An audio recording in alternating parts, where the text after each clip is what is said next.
Hello, my name is Chris Martenson. I have a huge story to tell and precious little time in which to do so. So let me cut to the chase.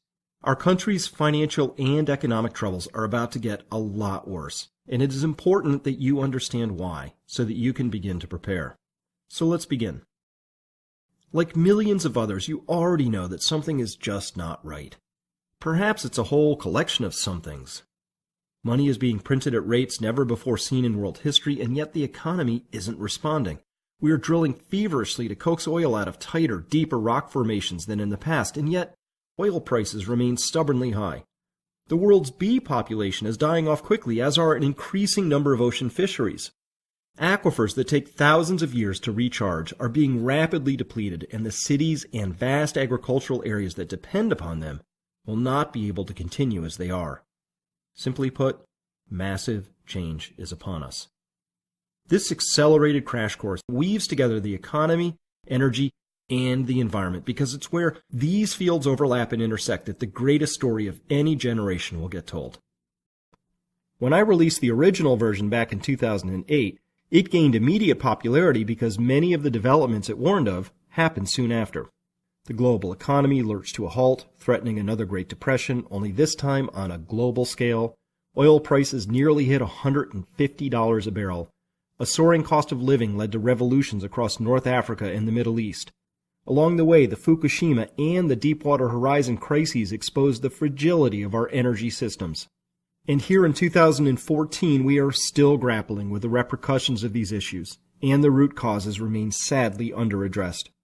But intelligent, independent-minded people like you are waking up around the world to the big picture told by this story. By the conclusion of this presentation, you will understand and be thinking about the world in a whole new way. You will see both new risks and new opportunities. I must warn you, this material will not be easy for some of you. And I know this from watching the reactions of tens of thousands of audience members I have presented it to over the years. We'll be talking about some very large changes which are, admittedly, hard to get one's mind around. Emotional reactions ranging from denial to anger to anxiety are all par for the course. So if you find yourself experiencing any of these emotions while you watch this series, it's okay. Everybody does. But let me be clear, the purpose of the crash course is not to scare you. Our position is simply this. We want to enable everyone to become more secure and to live a richer and more prosperous life. To do this, I'm going to try and expand your viewpoint.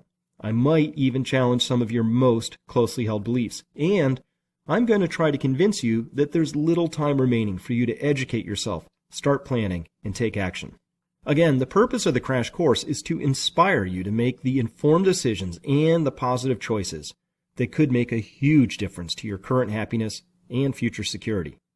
I say this having taken all of these steps in my own life, as well as helping many others do the same. The days of waiting are over. You are here watching this because you already know that something has shifted, that something is not right, and that there's a new future in front of us, and that it's time to get busy. So, let's begin.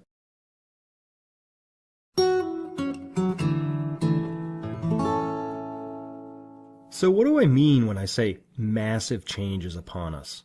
Well, here's where we need to burrow into the 3 E's, which is where we'll spend the rest of our time in the crash course. The first E is the economy, which is the lens through which the crash course looks at everything.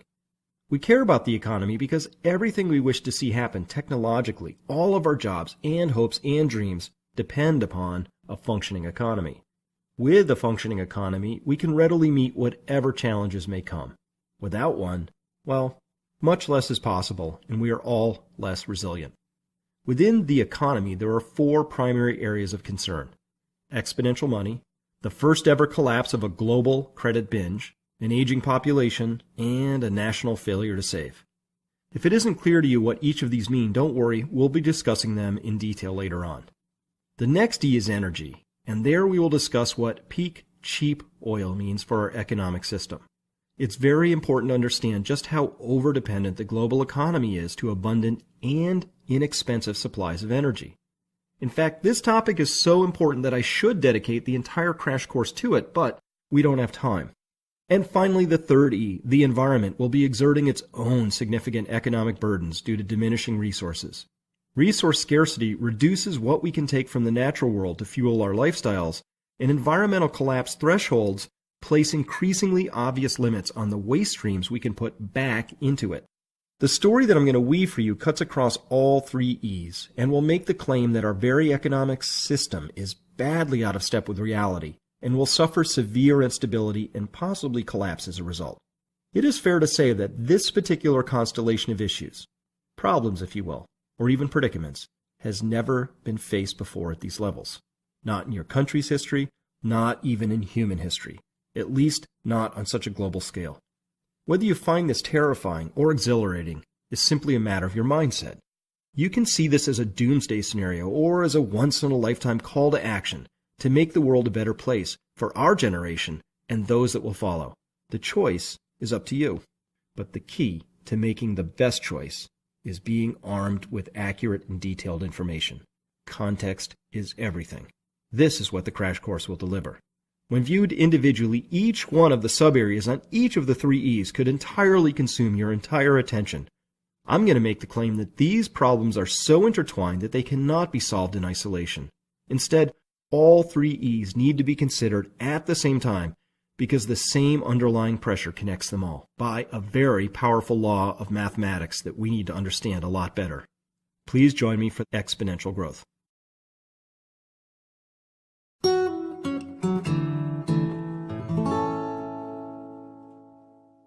Exponential growth is simply anything that grows by some percentage over time, like GDP, auto sales, population, money in account, bacteria in a petri dish, or lily pads on a pond. Here's a classic chart displaying exponential growth, a chart pattern that is often called a hockey stick. What we're doing here is charting an amount of something over time. The only requirement for a graph to end up looking like this is that the thing being measured grows by some percentage over each increment of time. The slower the percentage rate of growth, the greater the length of time we need to chart in order to visually see this hockey stick shape.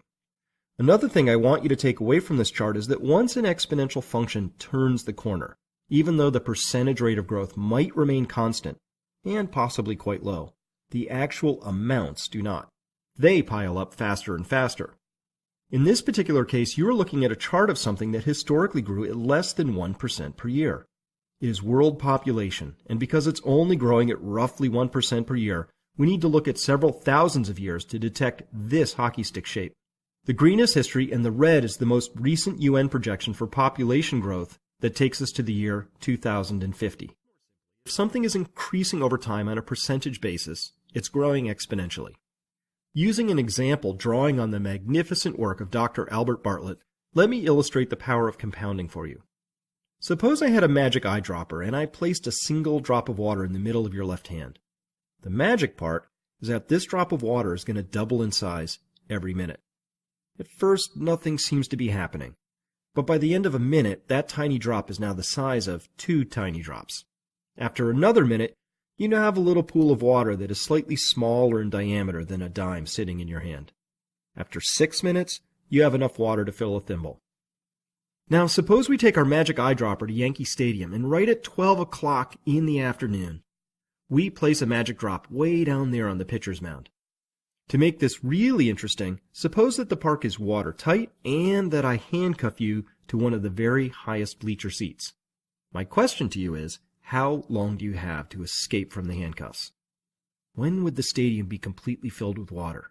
Would it be days, weeks, months, years? How long would that take?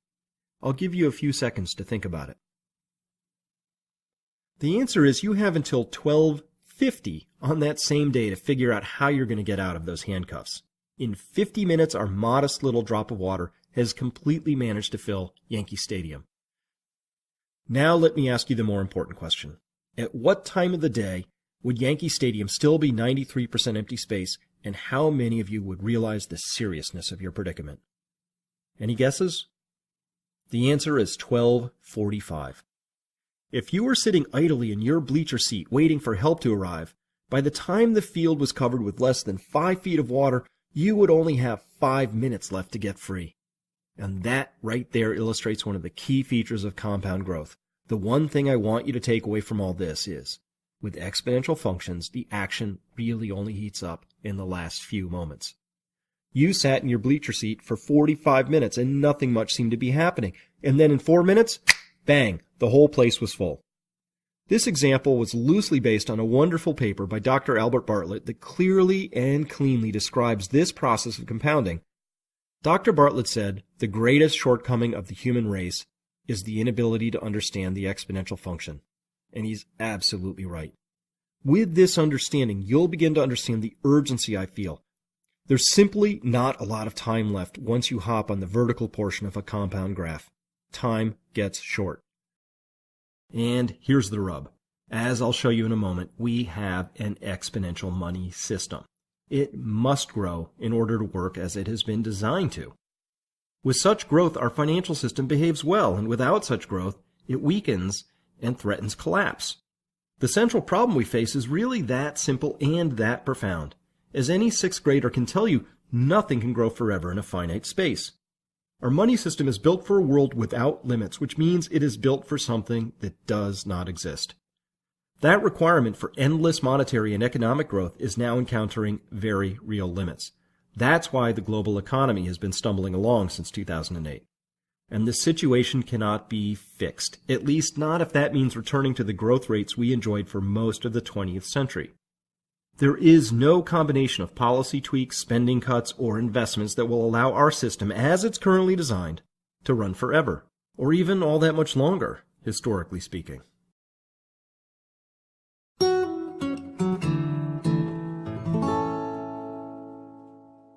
To really understand why money cannot expand forever in a finite world, it helps to understand what wealth is. We can think of wealth as coming in three layered forms. At the bottom of the pyramid is primary wealth, then secondary wealth, and finally tertiary wealth. The original landed gentry were as wealthy as their lands were productive and their holdings expansive. Before the Industrial Revolution, in other words, not too terribly long ago, this very basic connection was not only well understood, but it formed the basis for social hierarchies. There were wealthy people who owned land, and there was everybody else. And the reason for this is simple. Land is the source of primary wealth. Rich soils, concentrated ores, thick seams of coal near to the surface, oil, running water, and abundant fisheries are all examples of primary wealth. Today, we might call this our natural resource base, but once upon a time, owning it was the literal difference between a life of ease and a life of hardship. Secondary wealth is what we make or transform from primary wealth. Ore is transformed into steel, abundant fisheries lead to fish on the table, soil becomes food in the store, and trees become lumber. The final layer, tertiary wealth, is all the paper abstractions that we layer upon the first two sources of wealth. Derivatives, stocks, bonds, and every other paper vehicle you can think of is a form of tertiary wealth. Tertiary wealth, then, is a claim on the other two forms of wealth. But that's all it is. Tertiary wealth is a claim on sources of wealth. It is not a source of wealth itself. The distinction is vital. Without primary wealth, there cannot be secondary wealth.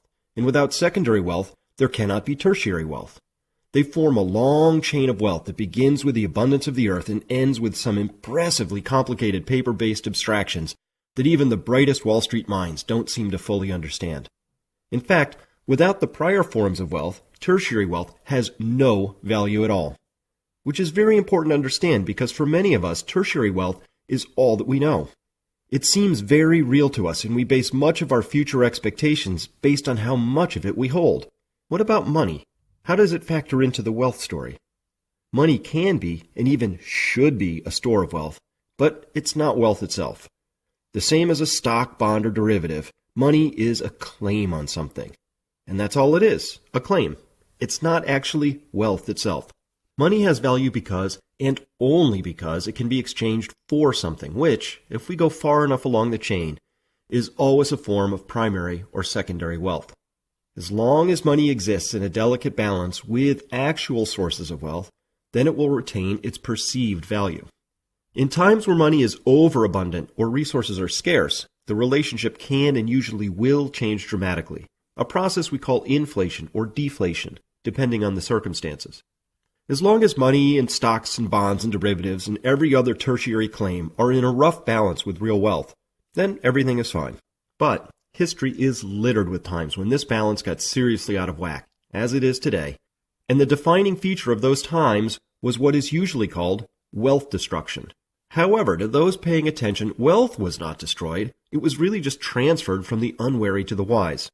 The unwary bemoaned the crippling rise in the prices of basic necessities, but it wasn't a case of things becoming more expensive in terms of money, but rather it was simply a case of too much money being priced against the same amount of things. Which is why having a clear understanding of how money is created and how much of it is being created is extremely important.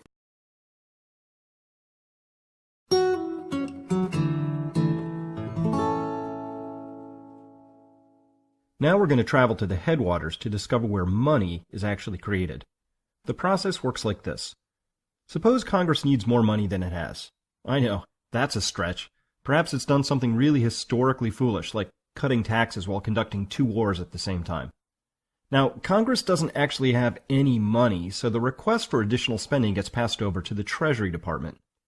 You may be surprised or dismayed, or perhaps neither, to learn that the Treasury Department essentially lives hand-to-mouth and rarely has more than a couple of weeks of cash on hand, if that.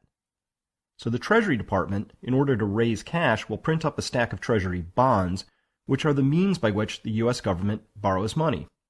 A bond always has a face value, which is the amount it will be sold for, and it has a stated rate of interest that it will pay the holder.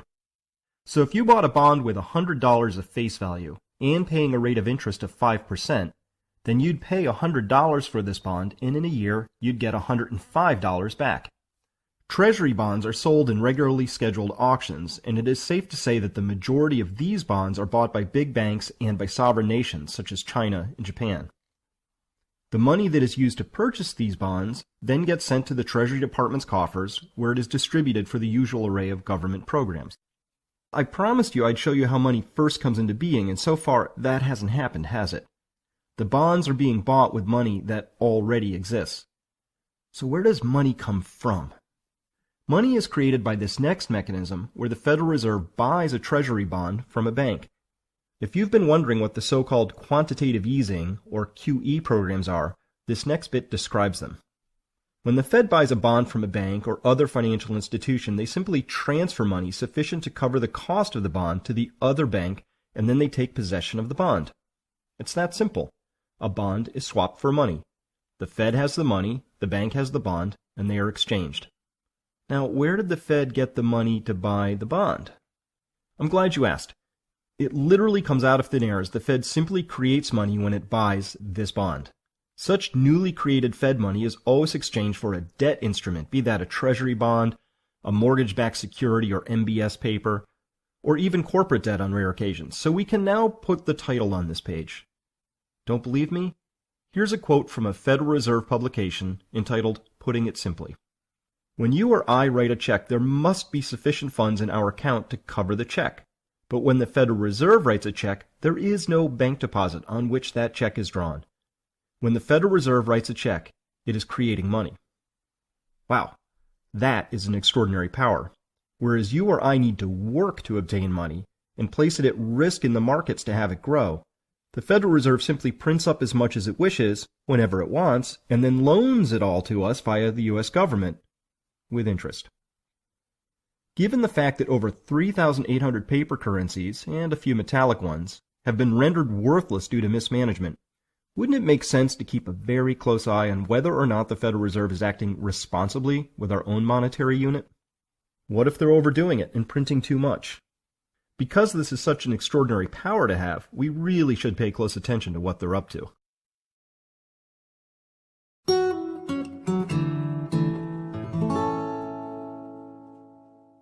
Okay, we've shown you what exponentials really mean and how they speed up at the end. Remember, all that's required to create an exponential system is that something, anything, must be growing by some percentage over time. And we've looked at the theory and the mechanism behind money creation, where we learned that all money is loaned into existence. But is this a bad system? Do we really need to concern ourselves with understanding how money works? After all, perhaps money and debt don't have to be exponentially growing at all. Perhaps there's a subtle way to pay it all back that's hard to see in the mechanism. That's always possible. So let's look at it directly, using only data that either comes from the Federal Reserve itself or from other official U.S. and world governmental bodies. Since all money is loaned into existence, money and debt ought to behave the same and exhibit the same growth patterns. Only, debt should be larger than money because that's how the system is designed to operate. So let's start with money. This is a chart of money using data from the Federal Reserve, and I think you can easily appreciate the shape of this chart. We might be tempted to just call it exponential and leave it at that, but scientists have a way of measuring these things that I think you'll find interesting. If you happen to strip out the labels from both axes, just gave me the data and asked me as a scientist, what sort of a thing might we be measuring or looking at, and what we could tell about it, I'd try to recreate the data with a math formula to better understand what's going on. This process is called curve fitting, and it works like this. You take your data and then try and match it as well as possible with a variety of math formulas. The better the match, the better the so-called fit. The way we measure these fits between our idealized math formula and the data is with a number that falls between 0 and 1. This number is called the coefficient of determination. The closer to 1 we get, the more perfect the fit, and the more confident we are that our data and our math formula are somehow related to each other. Conversely, if we get a number close to 0, then there is no connection at all between the data and our trend line. As a scientist, I used to get excited by results that were in the vicinity of 0.5, halfway between 0 and 1. By 0.6, I was pretty excited. By 0.7, we had some very solid results to report. By 0.8, stop the trials, we've got a winner. By 0.9, we might begin to suspect that fraud was involved. So let's go ahead and fit an exponential curve against our money data and see what we get. Oh my gosh, would you look at that? A nearly perfect fit and a result of 0.99. Our money supply, even with the wiggles and jiggles along the way, 2008 included, has been growing exponentially. And not just sort of, but almost perfectly. Far better than any results I ever derived in the laboratory, that's for sure. Take a quick peek at the left axis here and note that the money supply tops out at about $12 trillion. Now, let's go over and look at the debt side of the story. This chart is of total credit market debt. The data comes from the Federal Reserve and includes everything in America that counts as debt within the banking system. It includes state debt and federal debt, household and corporate debt. Auto loans are in here, as is federal borrowing, student loans, mortgages, state bonds. It's everything. Well, not everything. What's not in here is the money the federal government has borrowed from the Social Security Trust Fund. Nor are the unfunded liabilities of the federal entitlement programs in here, nor any state or municipal pension shortfalls. This is just debt, plain and simple. It doesn't include liabilities. Well, we see the exact same exponential trend as our previous money chart, except that the left axis goes all the way up to $57 trillion. Remember, our money graph only went to $12 trillion. Neither of these results should surprise you because money and debt are created within the same system at the same time. That is an exponential system by design, and there's always more debt than money in such a system. So the direct evidence bears out the theories. If we look at only the U.S. federal debt, a number that is in the news constantly, we see a chart that shows marked acceleration over the past 12 years. And if you're thinking that perhaps the U.S. can just continue to borrow from the rest of the world on this trajectory forever, have I got news for you. The rest of the developed economies are just as broke as the United States, and some are even more so. A 2013 study concluded that the world's developed economies were carrying over 375% of debt as compared to their gross domestic product, or GDP. Why is this important? Because if the total amount of debt is what a nation owes, then its GDP is its income. In all of history, we have exactly 0 examples of any nation ever climbing out from under a debt load greater than 260% as compared to GDP. A while back, the BBC put together the perfect chart that illustrates just how ridiculous it is to think that somehow indebted nations can borrow from each other, just until they get back on their feet. The width of the arrows indicates just how much external debt each country owes to others. Here's France, Spain, Portugal, Italy, Ireland, Greece, oh boy, Japan, Germany, the UK, and finally, drumroll please, the United States. It has to be asked, if everybody owes everybody more than has ever been owed by any individual country before, in which parallel universe is it possible for countries to lend each other back to financial health? Hopefully we can share the point of view that insolvent entities cannot toss each other meaningful financial lifelines. At best, they can delay the day of reckoning by extending each other the courtesy of not talking about the situation in such a way as to call attention to everybody's precarious fiscal condition. Next we might think, well, what if we just wiped all those debts out and started over? In theory, I suppose that's possible, but in practice, it's impossible, at least without somebody eating the losses. For example, it's not that the U.S. owes France as a country, but U.S. debt is held by specific companies in France, including pension funds, endowments that might belong to universities or churches, and private individuals. So hitting the reset button means that retirees, schools, and churches would be left with massive losses and most likely would be wiped out. So that's not really an option. The only real option, the one presented to us in virtually every news article and political utterance, is economic growth. It is through the miracle of economic growth, vast, huge, enormous, unspecified, but certainly dramatic economic growth, that all of this debt and money are supposed to be paid back. Well, there's just one wrinkle with that story. Gross domestic product, or GDP, is what you and I might more casually call the economy. And that cannot grow exponentially forever unless it has access to infinite resources. If they had access to infinite resources, then our monetary and economic systems would work perfectly forever. But that's just not the case. Where some think this is a big problem, but a future problem for future generations, I'm here to tell you it's a very big problem right now. And the main reason I think that is because the primary fuel for growth, the most important one of them all, is oil. And it is now and forevermore going to be expensive compared to the past, and even more expensive as we progress into the future. And here is where the story gets really interesting.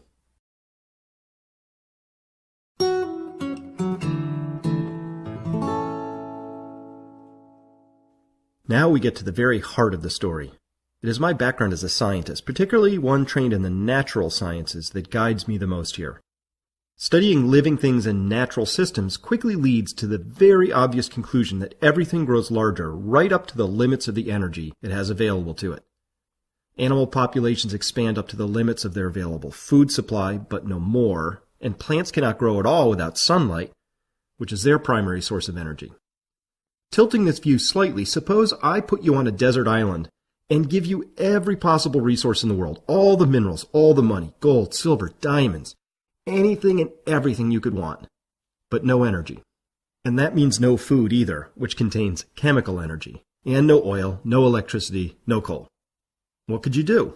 Well, you could use up the energy stored in your body, but once that was gone, you'd be able to do nothing at all.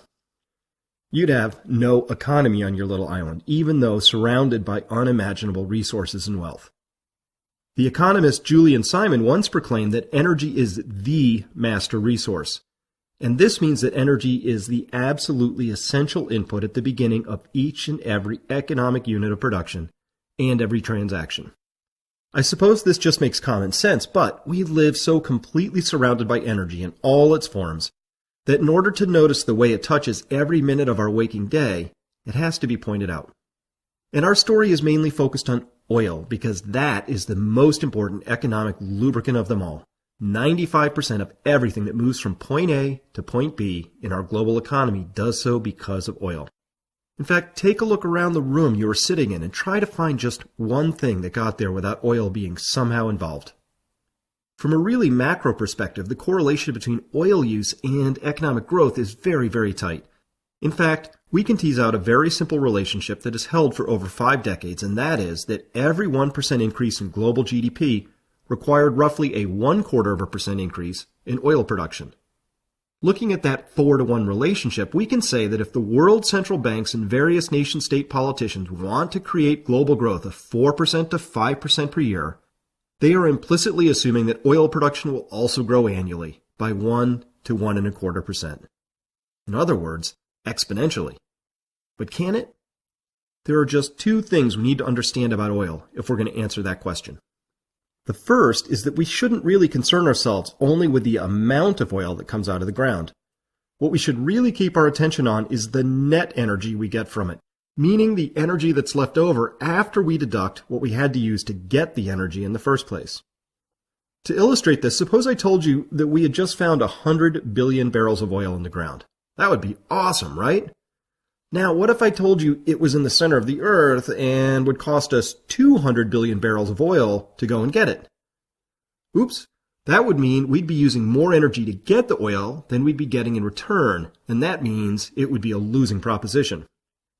The important point here is that society does not run on the total amount of energy, but the surplus energy that's left over.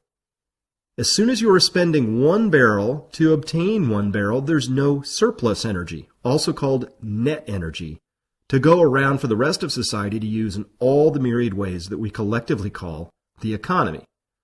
As you drive around on smooth roads and over gigantic iron bridges, walk into stores and see the incredible displays of material abundance to purchase, or look up and see planes crisscrossing the sky, I invite you to look beyond the obvious and see the energy that makes all of that possible. So, net energy is the first thing to keep in mind. The second issue is that we are past the peak of cheap oil. There's no debate at all about this idea. Now, I'm sure you've heard recently there's something of an energy revolution going on in the United States. The current story goes that the United States is producing more oil than it has in a long while, that the U.S. will someday be a net exporter of oil, and that this is all due to a technological revolution. Those statements in order happen to be true, completely false, and not exactly right, respectively. Yes, the U.S. is producing more than it has in a long while. That is true. But the only way the U.S. could ever be a net exporter of its oil is if internal demand drops by an unthinkable 4 or 5 million barrels per day, while domestic supply increases by at least another 2 or 3 million barrels per day. As for the final point, we've known about the shale beds for decades and have had the technology, usually called fracking, for decades as well. What we didn't have was oil safely over $60 a barrel. It wasn't technology and good old-fashioned ingenuity alone that unlocked the shale oil deposits, but price. But what if oil drops back down below $60 a barrel? Well, then the activity in the shale plays would come to a complete halt because it just wouldn't pay to drill. Even if you aren't familiar with all the complexities of the global oil markets, fracking and all the rest, if you drive a car or heat your home with oil, you know this. Oil is no longer cheap, as it's been over $100 a barrel for a few years. The reason for that is simple enough to understand. The cheap stuff is gone, and we are now paying the price required to get the harder, the deeper, and more difficult to extract oil out of the ground. And someday, that too will be gone, and we'll move on to the even harder, deeper, and more expensive to produce oil that will then remain. Oil is now expensive, and it will stay that way. Cheap oil is forever in the rearview mirror. But here's the important point buried in that statement. Expensive oil is the same thing as lower net energy oil. We don't run our complex society and intricate global economy on oil deposits, but on the surplus oil left over after exploration and production take their required cuts up front. Expensive oil tells us that there's simply less left over as surplus to fuel the global economy. Just as importantly, our ever-growing piles of money and debt are implicitly assuming that there will always be a larger economy to match them against, and that assumes there will always be more net oil energy in the future. This is a colossal bet, and if it turns out to be wrong, if the premise itself is incorrect, then, Houston, we have a problem. How far past the peak of cheap oil are we? Well, when it comes to any resource, be it a mineral or oil, you have to find it before you can produce it. The trend in world oil discoveries is quite illuminating. This next chart shows world oil discoveries by decade for the world, and the left axis is in billions of barrels. In the 1960s, the world discovered nearly 500 billion barrels of oil. And this oil that we found back then was all cheap oil, located near the surface and freely flowing, no fracking required. Now, it's true that the shale plays have the potential to change the shape of this chart. If we take the most aggressive estimates of U.S. shale reserves, some of them provided by the oil companies themselves, so take them with a grain of salt, and then add them back to this chart, what do we get? Well, while this is nothing to sneeze at, the discoveries are actually quite modest by historical standards. Again, these shale plays are wonderful and magnificent in many ways, but what they are most certainly not is cheap, nor as abundant as past discoveries.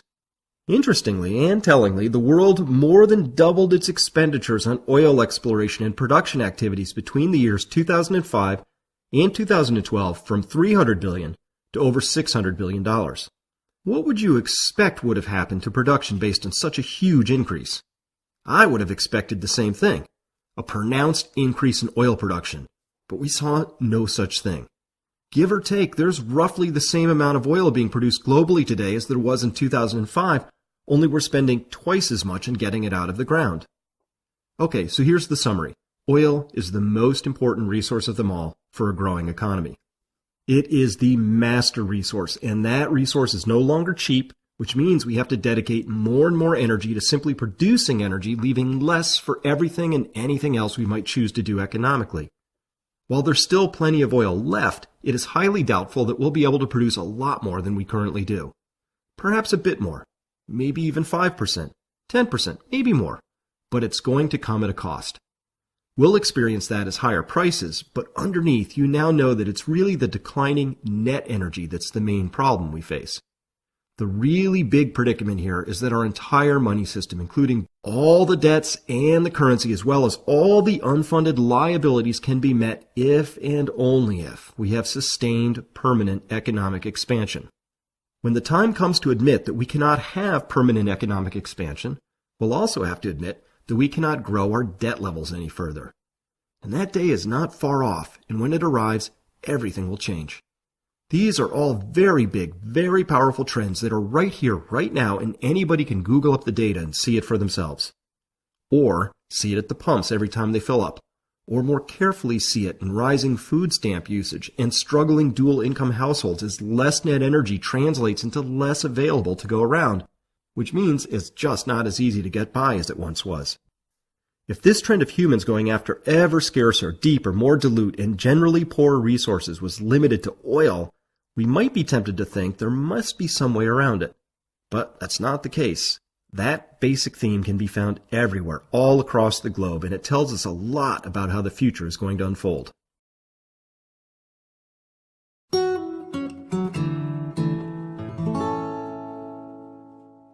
When we wander over to the 30 in the story, the environment, we note two things.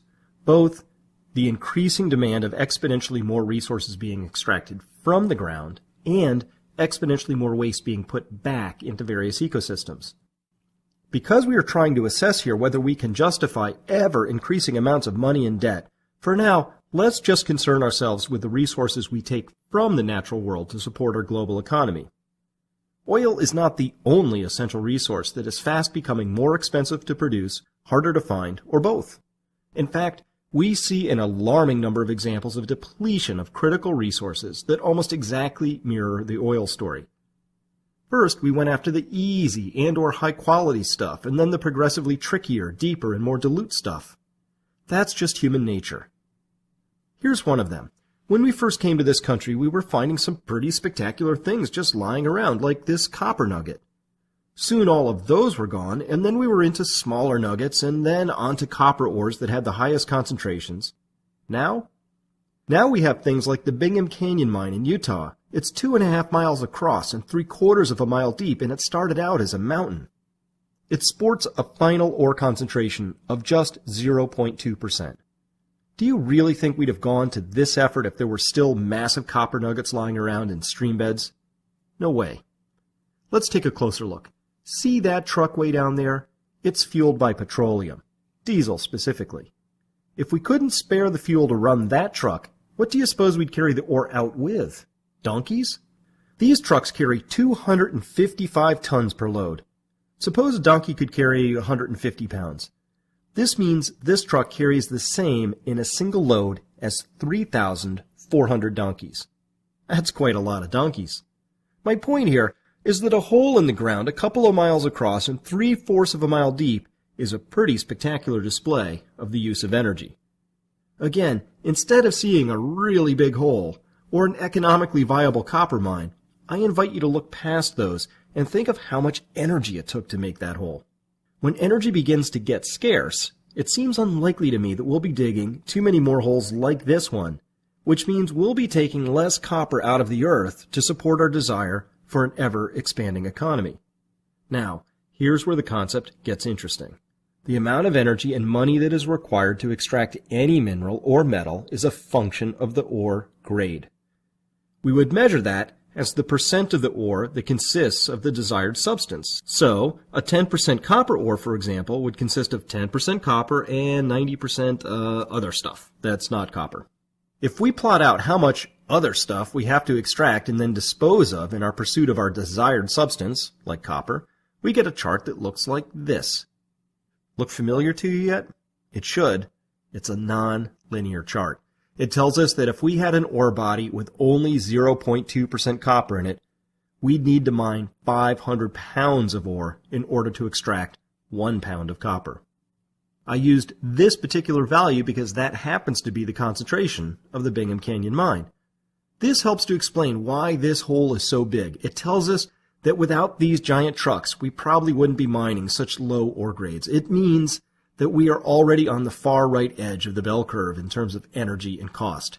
Do we do this because we like the challenge of low ore grades? No. We do it because we've already high-graded all the other known ore bodies, and this is what we're down to. We do it because it's the best option left. We do it because after only 200 years of pursuing an industrial economy, we've already burned through all the better grades.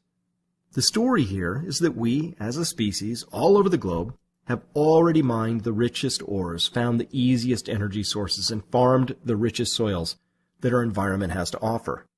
I could easily fill hours of more video with additional alarming examples of resource depletion. But the bottom line is this. We have taken several hundreds of millions of years of natural ore body, fossil energy deposition, aquifer accumulation, soil creation, and animal population growth, and largely burned through them in the few years since oil was discovered. It's safe to say that in human terms, once these are gone, man, they're gone. So if we're getting less and less net energy for our efforts, and the other basic resources we need to support exponential economic growth are requiring a lot more energy to extract because they are depleting, then does it make sense to keep piling up exponentially more money and debt? Isn't it just common sense to observe that money and debt have to exist in some sort of relationship and proportion to primary and secondary wealth?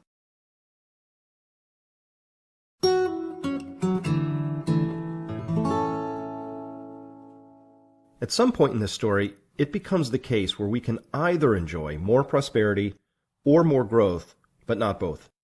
Growth requires energy, and growth also requires that there be an excess of stuff that can be dedicated to the effort.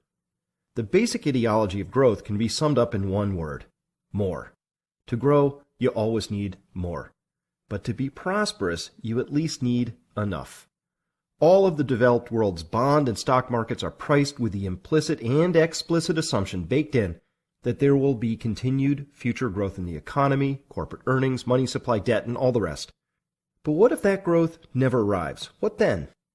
Without robust growth, those markets will be worth a lot less than their current valuations, and that's a huge risk for individual portfolios, pensions, endowments, and even social stability. But simply put, if we do not properly allocate our dwindling surplus resources towards prosperity, and instead default into the comfortable and familiar pattern of growth, which will someday stall and then go into reverse, we risk a future of less prosperity. This, then, is the greatest challenge of our times, properly recognizing where we want our remaining resources to go and then making that happen. I, for one, want to see continued advances in energy efficiency, medical technology, and everything else that modern society can offer. I want my children to have reasonable and fulfilling jobs, and I personally would vastly prefer to live in a world of happy and prosperous individuals versus one that is merely larger, but with less to go around for each person. It is our future prosperity that we place at risk if we allow ourselves to do what is easy. That is, take the path of least resistance and simply grow, instead of doing what is right, which is directing our surplus towards a more prosperous future. More ominously, if we do not get this story right, we risk a major economic decline, a future simply filled with less instead of prosperity, and the possibility of a currency crisis, if not collapse.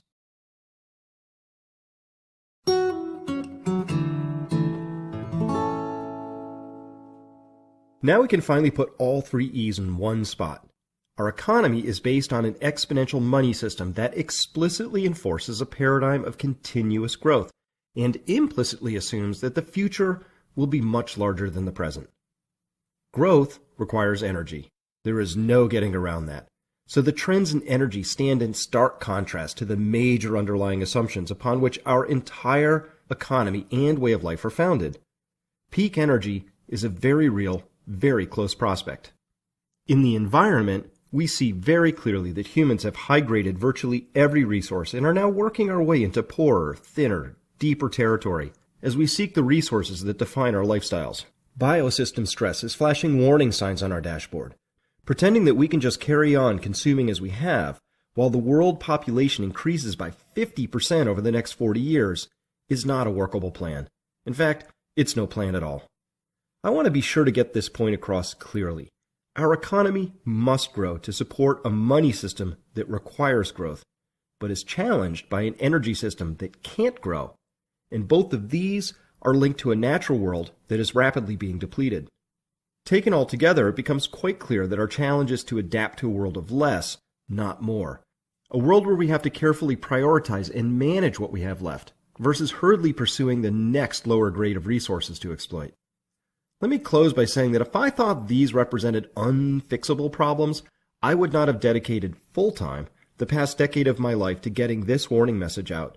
I am an optimist, and I want a better future of our own design. It's time to think big, develop a clear sense of priorities, and cast off the adolescent view that nothing bad is going to happen to us because so far it hasn't. And it's time to show that we care about future generations that are going to follow us. How do we wish to be judged? What is our legacy?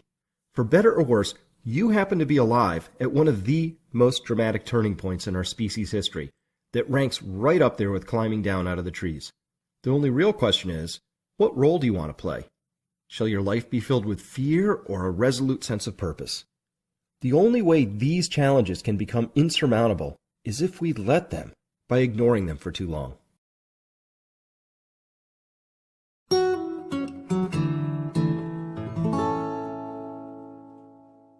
Before I put the original crash course together back in 2008, I lived in a big waterfront house. I had a deep-sea fishing boat and a slip a mile away from my doorstep, and I was very much living in the system as vice president of a Fortune 300 company. But once I brought all that information together, something shifted deep within me, and I knew I could no longer live my old life. It no longer seemed relevant to the future I saw approaching, nor fulfilling. In light of all of this, I found myself facing the huge question of what should I do, which many of you listening are likely asking yourselves right now. And for a time, that question overwhelmed me, because back then there was much less public discussion of these issues, and far fewer models for how to prepare for these coming changes, let alone step forward to meet them with any degree of optimism. So I resisted doing anything at first. But eventually, I simply had to align my actions with my values, and in the years since, through study and exchanging ideas with smart, hopeful, engaged thinkers around the world, I learned how. So what exactly did I do? Well, I changed a lot in my family's life. We moved to a more rural area where support from the community was far stronger than the impersonal suburban area we left behind. We began to grow a portion of our own food, shifted our saved wealth away from traditional paper investments and towards our health and home, always with the goal of decreasing our dependence on the potentially fragile systems that deliver our energy, food, and water.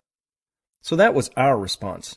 And if you, like millions of others, felt concern, anxiety, or even fear while watching this accelerated crash course, then it's time for you to take control of your life too, and begin doing things differently, whatever that means for you. But know this, even if you don't have the same or as many options as my family did, there are a lot of things you can and should be doing. They only require that you decide to begin doing them. You don't necessarily have to move or buy a lot of expensive stuff, but you do have to be willing to start changing what you do. So if there's one message to take away from this accelerated crash course, it's this. It's time for you to become more resilient and more engaged. Things are changing quickly, and nobody knows how much time we have before the next economic, ecological, or energy-related crisis erupts. Nobody knows when, but we do have a pretty good idea of what is coming. Either you respond to these inevitable changes, or they will happen to you. That's the simple choice we all face. Yet I really want you to understand that this is not a message of doom and gloom, but one of excitement and hope. How so? Because it is within your control to enter the coming future with a higher degree of security, prosperity, and fulfillment than you enjoy now. You can do this by using the time you still have available to you now before the trends described within the crash course arrive in force to build resilience, to invest in the practices that will increase your quality of life, whatever the future may bring. Of course, this is a huge topic that extends from financial resilience to physical resilience and even to emotional resilience. We go into all of these in much greater depth at our website, peakprosperity.com. But in summary, here are the first steps we recommend for everyone. First, invest in your community. In the end, no one can ever be 100% prepared for everything. The number one factor in your success in weathering any future shocks will be the strength of the community supporting you. Make and deepen relationships with those important to you. Be sure to know what role you play and why others will value it if difficult times arise. Number 2, protect the purchasing power of your financial wealth. Given the extreme economic risks we've detailed in this video, we recommend everyone own at least some gold and silver to protect against the possibility of a currency crisis. For similar reasons, we're not big fans of paper investments at this time, like stocks and bonds. But if you do own them, we recommend working with professional money managers who understand the risks posed by the 3 E's. If you can't easily locate one on your own, we know a few good ones. Number 3, reduce your dependence on fossil sources of energy. This includes both decreasing your personal energy footprint, plus potentially generating some of your own energy. For instance, adding a solar hot water heater to your house.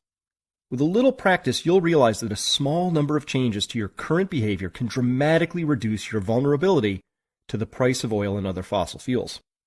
Number 4, source more of your calories locally.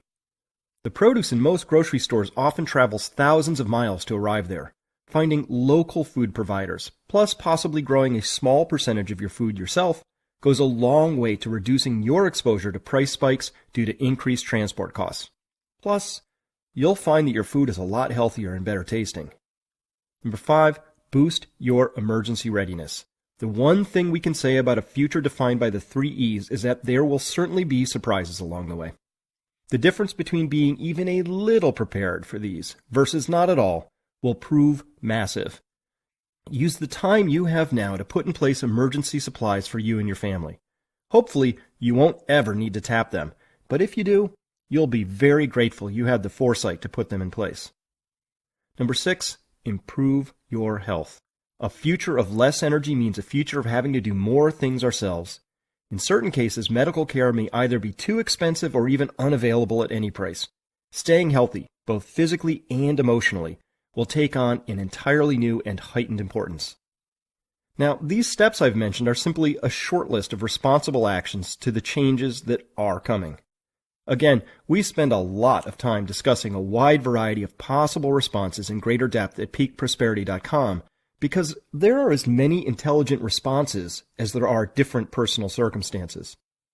But whether you are young or old, rich or poor, urban or rural, there are concrete steps you can take beginning the second you stop watching this video. We invite you to find those things that really serve you, that make you happier and healthier and cost less, and increase your quality of life, even as you consume less. And as you begin this journey, you'll soon learn that it's about much more than just yourself.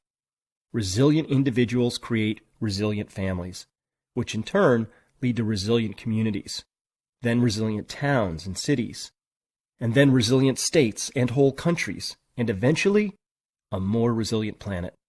By taking action in your own life, you open the door to a better future for all of us. Now, however you go about doing that, know that you have our support. If you'd like to join other like-minded people who are proactively facing our current and future challenges and opportunities head-on, please come visit us at peakprosperity.com. I think it's safe to say that the next 20 years are going to be completely unlike the past 20 years. Our mission at Peak Prosperity is to create a world worth inheriting, and we eagerly await joining with you on that pursuit. I sincerely hope that you'll take the right actions now while we still have time and resources to position yourself wisely so that for you and your loved ones and the generations that follow, the changes brought by the next 20 years will be prosperous and joyous. The time of waiting has ended. The time for action is now.